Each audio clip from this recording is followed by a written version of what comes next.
In today's video, I'm going to teach you how to forward a WhatsApp message to your email. This is a handy skill that can save you time and help you keep important conversations well organized.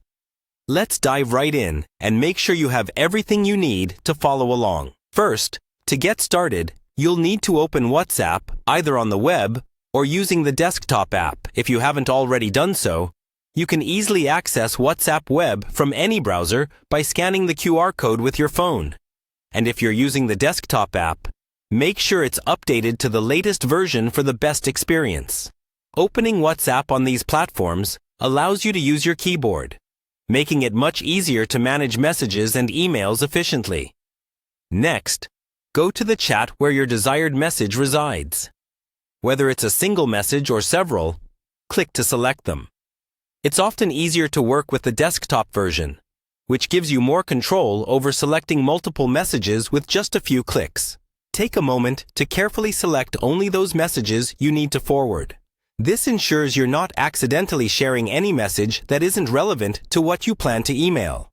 Once you've selected the message or messages, you'll want to copy the text. Simply use the keyboard shortcut, Ctrl+C for Windows or Command+C for Mac users. This will store the message in your clipboard, allowing you to easily paste it into another application. It's always good to double-check that you've copied the correct content, especially if you're dealing with sensitive or important information. Now it's time to move over to your email client of choice. Whether you prefer using Gmail, Outlook, or another service, open the email that you'll be composing.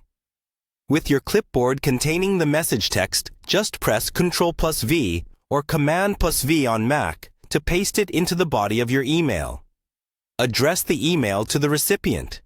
Add a subject line that reflects the nature of the message and any additional notes you might have. Once everything looks good, go ahead and hit send. If you also want to forward media files from WhatsApp, like images, videos, or documents, the process involves an extra step. First, you need to download these files directly from WhatsApp onto your computer. Once downloaded, go back to your email draft and use the Attach File function, usually represented by a paperclip icon, to upload the media. Browse to the location where your media is stored, select the files you want to include, and attach them to the email. This extra step ensures that all media remains intact and easily accessible to the recipient. And that covers everything. With these steps, you should now be able to effectively forward WhatsApp messages, including media, to any email address. This skill is useful for organizing important communication and ensuring you have easy access to important information anytime. Thanks for watching, and happy messaging!